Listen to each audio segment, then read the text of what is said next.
ഇതുപോലൊരു അമ്പലം കേരളത്തിൽ തന്നെ വേറെ ഉണ്ടാവില്ല, അതുറപ്പ്. കള്ളും കാട്ടിറച്ചിയും വറുത്ത മീനും പൂജയ്ക്ക് വെക്കുന്ന ക്ഷേത്രം. വരുന്ന എല്ലാവർക്കും ചായയും വെള്ളപ്പയറും തേങ്ങയും കൊടുക്കും പ്രസാദമായി. ഉച്ചയ്ക്കും രാത്രിയും വയറു നിറയെ ഭക്ഷണവും. ഇതിപ്പോ ഡെയിലി ഉണ്ടാവുമോ? എല്ലാ ദിവസവും ഒരേ ഇതേ ഐറ്റം തന്നെയാണ്. ഒരു വർഷത്തിൽ 3 ദിവസം അവലായിരിക്കും. ഉത്സവത്തിന്റെ ദിവസം പയറും തേങ്ങയും ചായയും. ഇത് എന്താ ഇതിന്റെ ഐതിഹ്യം? എന്താ? അധികം മുത്തപ്പന്റെ പ്രസാദമായിട്ട് കൊടുക്കുന്നത് വരുന്നവർക്ക് എല്ലാവർക്കും മുത്തപ്പന്റെ പ്രസാദമായിട്ട് പയറും തേങ്ങയും. ഓക്കെ, അതുപോലെ ഭക്ഷണം ഇത് തന്നെയാണ് നിവേദ്യമായിട്ട് ദൈവത്തിന്റെ ഉള്ളിൽ വെക്കുന്നത്. എങ്ങനെയാ? ഇത് തന്നെയാണ് ദൈവത്തിന് ഉള്ളിൽ വെക്കുന്നില്ലേ, ഉള്ളിൽ നിവേദ്യമായിട്ട് വെക്കുന്നതും ഈ പയറും തേങ്ങ തന്നെയാണ്. അതിന്റെ ഒരു വ്യത്യാസം ചുട്ട മത്സ്യം ഉണ്ടാവും. ചുട്ട മത്സ്യം, ചുട്ട കാട്ടിറച്ചി ചുട്ടതുണ്ടാവും.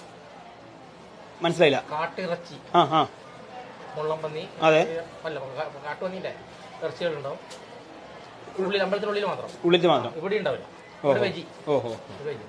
അപ്പൊ അവിടെ നിന്ന് പ്രസാദം കൊടുക്കും. അതങ്ങനെ അതിന് അവകാശങ്ങളുണ്ട്, അവർക്ക് മാത്രമേ കൊടുക്കില്ല. അങ്ങനെ പുറത്ത് പബ്ലിക്കിൽ അങ്ങനെ കൊടുക്കില്ല, അവകാശങ്ങൾക്ക് മാത്രം. ഓക്കെ, ഭക്ഷണം അന്നദാനോ? ഭക്ഷണം മുഴുവനാക്കി കൊടുക്കും. അത് ജാതി മതമൊന്നുമില്ല, ആരാ വരുന്നവർക്കെല്ലാം കൊടുക്കും. എല്ലാ ദിവസവും? എല്ലാ ദിവസവും. ഉച്ചയ്ക്ക് മാത്രം? ഉച്ചയ്ക്ക് രാത്രി ഉണ്ട്. ഉച്ചയ്ക്ക് രാത്രി ഉണ്ട്. അത് ശനി ഞായറും ഒരു ശനിയാഴ്ച 5000 വിലയും ഞായറാഴ്ച ദിവസം 5000 മേലെ ആൾക്കാർ ഭക്ഷണം കഴിക്കുന്നവരുണ്ട്. 15,000 മുകളിൽ. ചോറിനല്ല, ഈ ചായക്ക്.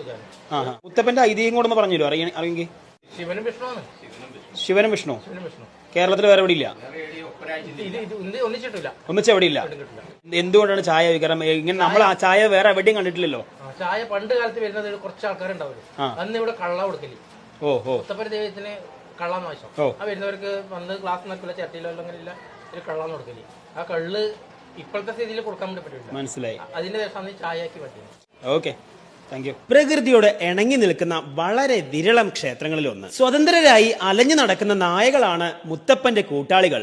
രാവിലെ 7:30 മുതൽ വൈകുന്നേരം 8 മണി വരെ കയറി ചെല്ലുന്ന എല്ലാവർക്കും ചായയും വെള്ളപ്പയറും തേങ്ങയും പ്രസാദമായി നൽകും. മുത്തപ്പന്റെ തെയ്യം വേഷങ്ങള് രാവിലെയും വൈകുന്നേരവും അമ്പലത്തിനകത്തുണ്ടാവും. അപ്പം ആ സമയം നോക്കി പോവാൻ ശ്രമിക്കുക.